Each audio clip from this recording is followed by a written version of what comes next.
Kalau kita latihan nanti qiyamul lail, ayo kita bangun di malam hari. Kenapa? Tujuannya kita menanam amal agar supaya di bulan Sya'ban kita sudah terbiasa.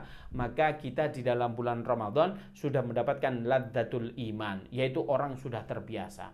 Baik.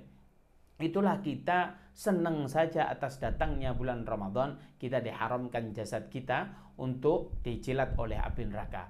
Baik. Bulan Ramadan juga sudah dekat lagi, kurang lebih ya 1 bulan lebih ya, 38 hari lagi. Maka bulan Ramadan, kapan sih dimulainya bulan Ramadan? Kapan sih dimulainya berpuasa pada bulan Ramadan? Yang pertama, bulan Ramadan kita berpuasa disyariatkannya yaitu bulan Sya'ban, yaitu tahun 2 Hijriah. Maka kita sudah difardukan untuk berpuasa. Kalau sekarang itu Hijriah kurang lebih 1445, berarti apa? Dikurangi 2 tahun, 1443 tahun yang lalu Ramadan sudah disyariatkan agar supaya kita senantiasa berpuasa. Oleh karena itu kita harus berpuasa. Maka kalau berpuasa itu banyak hal. Nah, kemudian apa? Setelah disyariatkan, kapan sih kita mulai berpuasa? Kata baginda Nabi, sumu liru'yati waftiru liru'yati. Berpuasalah kalian kalau kalian sudah meru'yah. Ru'yah itu melihat. Melihat apa? Hilal. Kita ketahui bersama ada 2 metode yang diajarkan oleh baginda Nabi Muhammad SAW. Yang pertama, ru'yah hilal. Hilal dilihat. Yang kedua adalah apa? Yaitu dengan cara hisab. Sehingga hisab ini bukan metode milik Muhammadiyah, ru'yah bukan metode miliknya NU, bukan.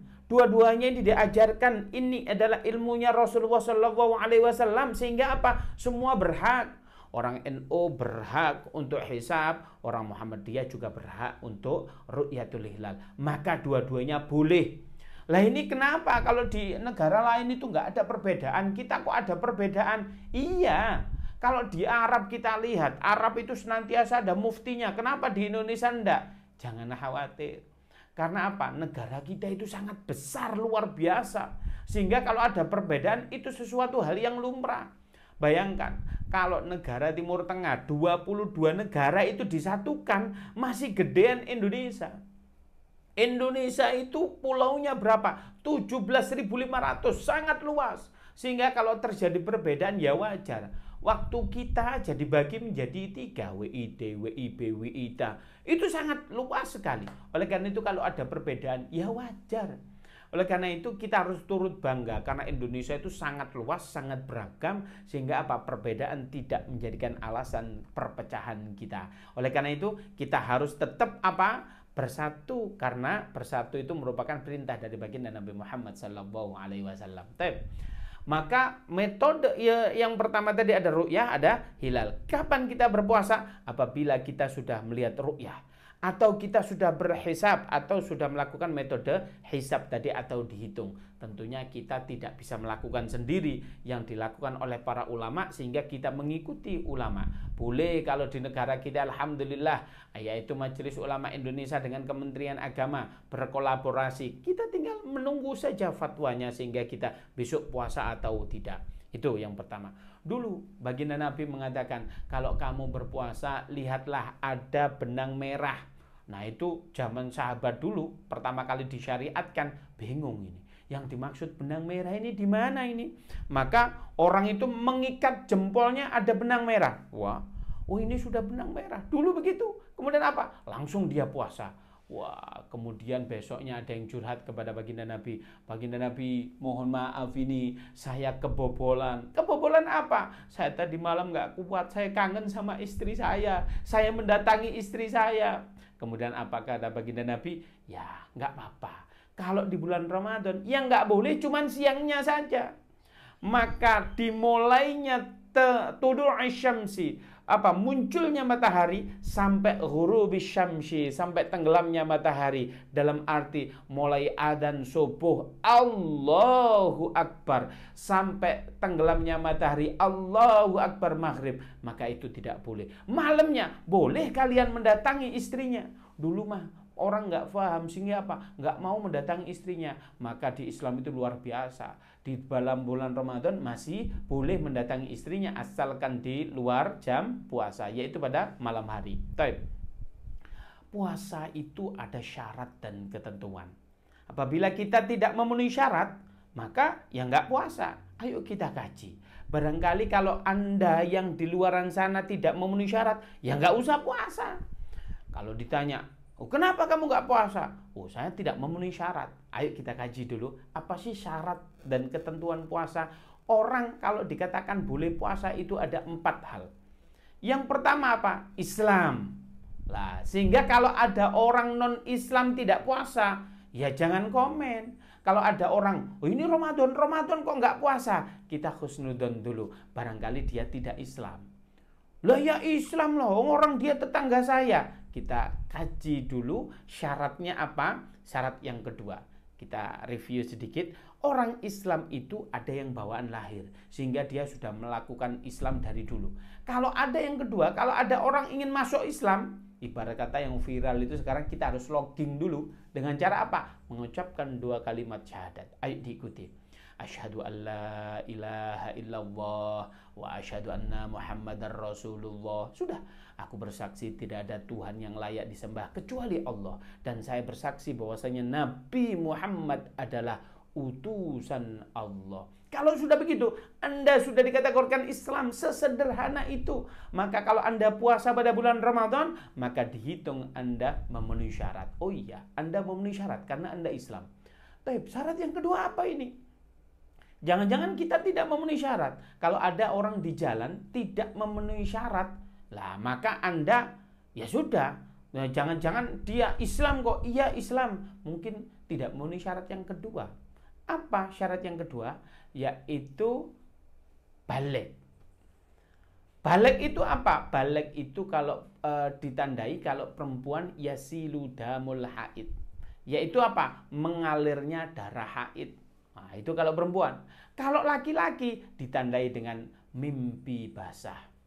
Ini anak saya sudah umur 16. Katanya belum mimpi basah. Katanya belum haid. Ini bagaimana ceritanya? Menurut Imam Syafi'i, apabila seseorang umurnya melebihi 15 tahun, dia belum haid, dia belum mimpi basah, maka dia dihitung sudah balik.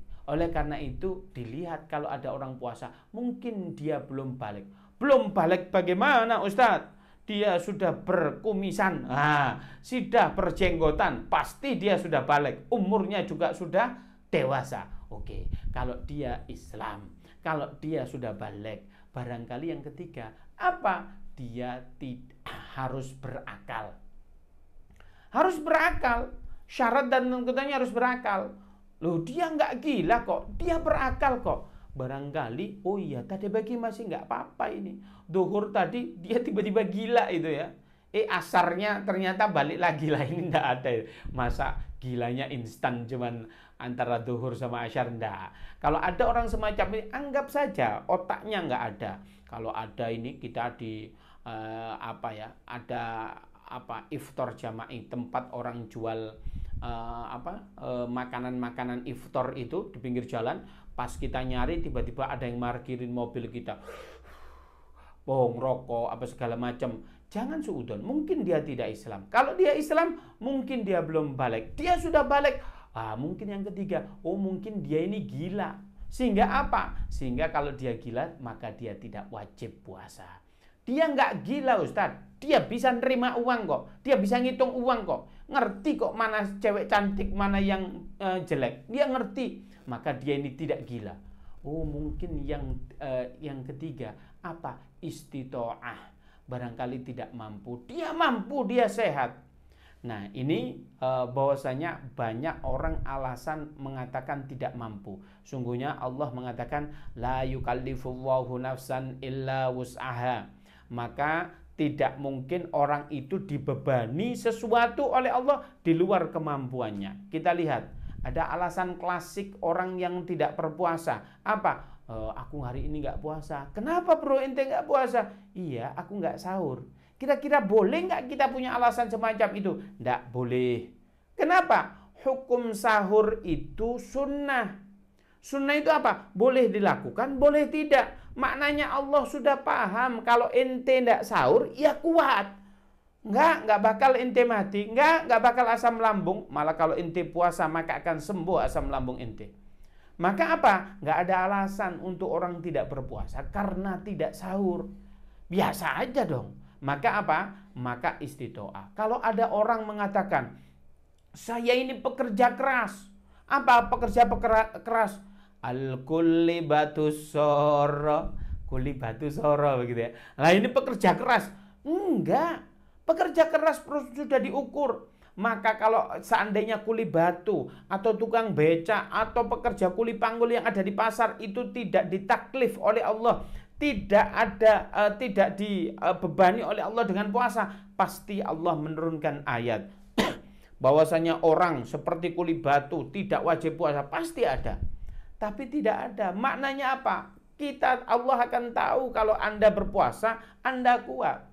Baginda Nabi Muhammad SAW melakukan perjalanan safar yang sangat melelahkan di bulan Ramadan, beliau kuat. Maknanya nggak ada alasan. Yang dikatakan istitoah itu orang yang tidak mampu itu bagaimana? Barangkali dia sudah tua renta, dia tidak kuat berpuasa, itu yang dikatakan. Barangkali dia sakit. Sakit ini kalau dia paksakan puasa, sakitnya tambah parah. Mungkin itu yang dikatakan istitoah. Oleh karena itu, kalau Anda Islam, kalau Anda dikategorikan balik, karena Anda tidak gila, maka kalau yang keempat Anda ini mampu secara fisik, maka Anda wajib untuk berpuasa. Maka yang pertama tadi kita senang atas datangnya bulan Ramadan. Di bulan Ramadan Anda memenuhi syarat, maka Anda wajib untuk berpuasa.